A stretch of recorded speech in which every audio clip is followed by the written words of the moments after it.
Hello friends, welcome to my channel. ఈరోజు మనము ఆకుకూర పప్పు ఎలా చేసుకోవాలో చూసేద్దామండి. దానికోసం నేను ఇక్కడ ఆకుకూర ఒక కట్ట తీసుకున్నాను. ఫ్రెష్గా ఉన్నది తీసుకున్నానండి. ఈ ఆకుకూరలు అనేది హెల్త్కి చాలా మంచిది. ఇలా ఫ్రెష్గా ఉన్న ఆకుకూరలు తీసుకొని ఇలా ఆకులు మొత్తం కూడా శుభ్రంగా ఒలుచుకొని పక్కన పెట్టుకుందాము. చాలా టేస్టీగా ఉంటుంది, హెల్త్కి కూడా చాలా మంచిదండి. ఈ ఆకుకూరలు అనేది మనకి సమ్మర్ కూడా స్టార్ట్ అయిపోతుంది కదా. ఇప్పుడు ఆకుకూరలు ఎక్కువ తింటే ఆరోగ్యానికి కూడా చాలా మంచిది.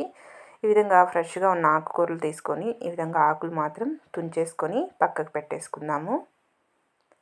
ఈ విధంగా తుంచుకున్న ఆకులన్నీ కూడా ఇక నేను ఒక గిన్నెలోకి సాల్ట్ వాటర్ తీసుకున్నాను. ఈ సాల్ట్ వాటర్లో యాడ్ చేసేసుకుందాము. సాల్ట్ వాటర్లో యాడ్ చేసుకొని ఆకుకూరలు శుభ్రం చేసుకోవడం వల్ల మనకి ఏమైనా పురుగు కానీ లేదంటే కెమికల్స్ ఏదైనా యూజ్ చేసింటారు కదా, అదంతా కూడా శుభ్రంగా క్లీన్ అయిపోతుంది. ఈ విధంగా మొత్తం కూడా తుంచేసుకొని ఇలా సాల్ట్ వాటర్లో యాడ్ చేసుకొని ఒక 2-3 సార్లు శుభ్రంగా క్లీన్ చేసేసుకోవాలి. ఈ విధంగా ఒక 2-3 సార్లు శుభ్రంగా క్లీన్ చేసేసుకొని పక్కన పెట్టేసుకుంటే మనకి ఆకు అంతా కూడా రెడీ అయిపోతుంది క్లీన్గా. ఈ విధంగా శుభ్రం చేసుకున్న తర్వాత ఇక నేను ఒక కుక్కర్లోకి 1 కప్పు కందిపప్పు తీసుకొని ఒక 1/2 అవర్ ముందే నానబెట్టుకొని శుభ్రం చేసుకొని ఒక 2 గ్లాసుల వాటర్ని యాడ్ చేశాను. ఇప్పుడు ఇందులోకి బాగా పండిన టమోటాలు ఒక 3 తీసుకొని వీటిని ఈ విధంగా ముక్కలుగా కట్ చేసి యాడ్ చేస్తున్నాను.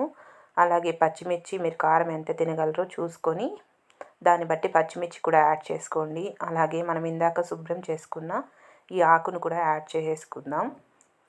ఈ ఆకుకూరను కూడా యాడ్ చేసేయండి మొత్తం కూడా.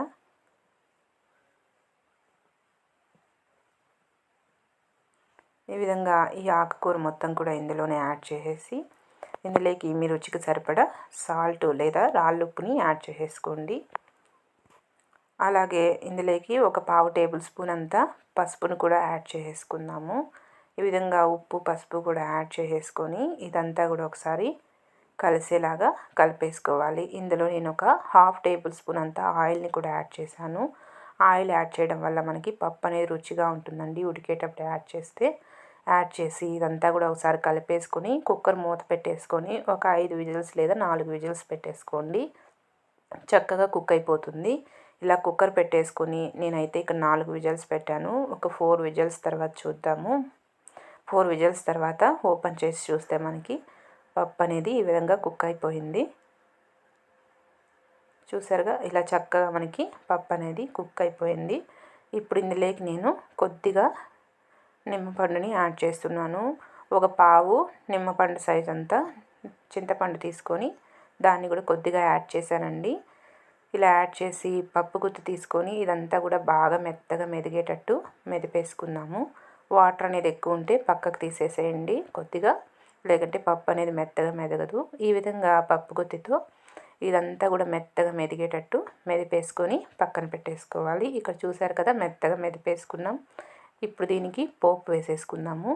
చాలా టేస్టీగా ఉంటుంది. ఇప్పుడు పోపు వేసుకోవడానికి ముందుగా స్టవ్ ఆన్ చేసుకొని ప్యాన్ పెట్టుకొని ఇక్కడ 1.5 టేబుల్ స్పూన్ వరకు ఆయిల్ని తీసుకున్నాను. ఈ ఆయిల్ హీట్ ఎక్కిన తర్వాత పోపు దినుసులు మొత్తం కూడా యాడ్ చేసుకోండి. అలాగే నేను ఇక్కడ ఒక 3 ఎండుమిర్చి కూడా ఈ విధంగా తుంచుకొని యాడ్ చేశాను. ఈ పోపు దినుసులు ఎండుమిర్చి అంతా కూడా ఈ విధంగా ఫ్రై అయిన తర్వాత సన్నగా కట్ చేసుకున్న ఆనియన్స్ కరివేపాకు రెమ్మలు కూడా యాడ్ చేసి ఇది కూడా బాగా ఫ్రై చేసుకోవాలి. గోల్డెన్ బ్రౌన్ కలర్ వచ్చేంత వరకు ఇలా తిప్పుకుంటూ బాగా ఫ్రై చేసుకుందాము. ఈ విధంగా చక్కగా ఫ్రై అయిన తర్వాత ఇందులో కొద్దిగా ఇంగువను కూడా యాడ్ చేసేద్దాం. కొద్దిగా ఇంగువను కూడా యాడ్ చేసి ఇది కూడా బాగా కలిసేలాగా కలిపేసుకోవాలి. ఈ విధంగా కలిపేసుకొని ఇప్పుడు ఇందులోకి మనం ముందుగా ప్రిపేర్ చేసుకున్న పప్పు మొత్తం కూడా ఇందులో యాడ్ చేసేసుకుందాము. ఈ విధంగా పప్పు మొత్తం యాడ్ చేసి ఒకసారి మొత్తం కూడా బాగా కలిసేలాగా కలిపేసుకోవాలి. ఇలా కలిపేసుకొని వేడిగా సర్వ్ చేసుకుంటే ఎంతో టేస్టీ అయినటువంటి ఆకుకూర పప్పు రెడీ అయిపోతుందండి. వేడి రైస్లోకి, రాగి సంగట్లోకి, రోటీ చపాతీస్ అన్నిటిలోకి కూడా చాలా బాగుంటుంది. మీరు కూడా తప్పకుండా ట్రై చేయండి. Okay friends, bye.